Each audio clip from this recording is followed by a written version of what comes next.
Hi friends, എന്തൊക്കെയുണ്ട് വിശേഷം? അപ്പോൾ ദേ ഇന്ന് ഞാൻ വന്നിരിക്കുന്നത് പാവയ്ക്ക് വെച്ച് പെട്ടെന്ന് ഉണ്ടാക്കാൻ പറ്റുന്ന ഒരു കറിയുടെ റെസിപ്പി ആയിട്ടാണ്. അതിന് ഞാനൊരു മീഡിയം പാവയ്ക്ക് 2 എടുത്ത് ചെറിയ കഷ്ണങ്ങളായിട്ട് നീളത്തിൽ അരിഞ്ഞ് വെച്ചിട്ടുണ്ട്. ഒരു ചെറിയ സവോള എടുത്ത് സ്ലൈസ് ചെയ്ത് വെച്ചിട്ടുണ്ട്. പിന്നെ ഒരു 5-6 വെളുത്തുള്ളി, ഒരു 5-6 പച്ചമുളക്.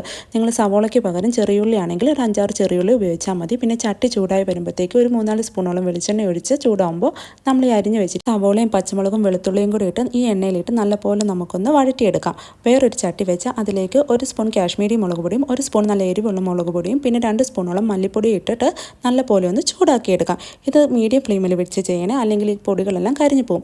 പിന്നെ വേറൊരു പാത്രത്തിൽ കുറച്ച് വാളംപുളി എടുത്ത് നമുക്ക് ഇച്ചിരി വെള്ളത്തിലിട്ട് അത് നല്ലപോലെ ഒന്ന് കുതിരാനായിട്ട് മാറ്റി വയ്ക്കാം. അതിനുശേഷം സ്പൂണോളം ഉപ്പും 1/2 സ്പൂണോളം മഞ്ഞൾപ്പൊടിയും കൂടി ഇട്ട് നല്ലപോലെ ഒന്ന് ഇളക്കി ഒന്ന് മൂപ്പിച്ചെടുക്കാം. ഇത് നന്നായിട്ട് മൂത്ത് വഴണ്ടി വരുമ്പോഴത്തേക്കും ഇതിലേക്ക് നമ്മൾ നേരത്തെ അരിഞ്ഞു വെച്ചിരിക്കുന്ന പാവയ്ക്കയും കൂടി ഇട്ട് നന്നായിട്ടൊന്ന് ഇളക്കി കൊടുക്കാം. ഈ പാവയ്ക്ക ഒന്ന് വെന്ത് കിട്ടാനായിട്ട് ഇതിൽ 1 ഗ്ലാസോളം വെള്ളം കൂടി ഒഴിച്ചു കൊടുക്കുന്നുണ്ട്. ഈ വെള്ളം കൂടി ഒഴിച്ചു കൊടുത്ത് തീ മീഡിയം ഫ്ലെയിമിൽ വെച്ചിട്ട് മൂടി വെച്ച് ഇതൊന്ന് വേവാനായിട്ട് മാറ്റി വയ്ക്കാം. ഒരു 10 മിനിറ്റ് ഇത് മീഡിയം ഫ്ലെയിമിൽ ഇരുന്ന് കഴിയുമ്പോൾ ഇതിൻ്റെ കളറെല്ലാം മാറി ഇത് നല്ലപോലെ വെന്തിട്ടുണ്ടാകും.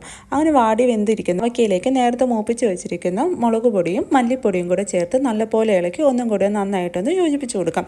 അതിലേക്ക് ഒരു 1/2 സ്പൂണോളം മഞ്ഞൾപ്പൊടിയും കൂടെ നമ്മൾ ചേർത്ത് കൊടുക്കുന്നുണ്ട്. എന്നിട്ട് ഇതെല്ലാം ഒന്നും കൂടി നന്നായിട്ട് ഇളക്കിയതിന് ശേഷം നമ്മൾ നേരത്തെ പിഴിയാനായിട്ട് മാറ്റി വെച്ചിരുന്ന വാളംപുളിയുടെ വെള്ളവും കൂടി ഒഴിച്ചു കൊടുക്കുന്നുണ്ട്.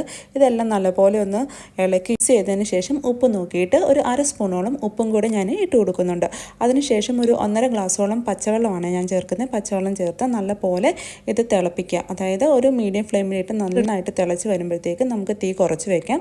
തീ സിമ്മിലിട്ടിട്ട് ഒരു ചീനിച്ചട്ടി വെച്ച് ഒരു 2 സ്പൂണോളം വെളിച്ചെണ്ണ ഒഴിച്ച് ഒരു 1/2 ടീസ്പൂണോളം ഉലുവായും കടുകും പൊട്ടിച്ചതിന് ശേഷം ഒരു ചെറിയ കഷ്ണം സവോളയാണെങ്കിൽ കുനുകുനാന്ന് അരിഞ്ഞതും, അതല്ലാന്നുണ്ടെങ്കിൽ 2-3 ചെറിയുള്ളി കുനുകുനാന്ന് അരിഞ്ഞതും, 2-3 വറ്റൽമുളകും പിന്നെ ഒരു 3-5 കറിവേപ്പിലയുടെ തണ്ടും കൂടി ഇട്ട് നമുക്കിതൊന്ന് താളിച്ചൊഴിക്കാം.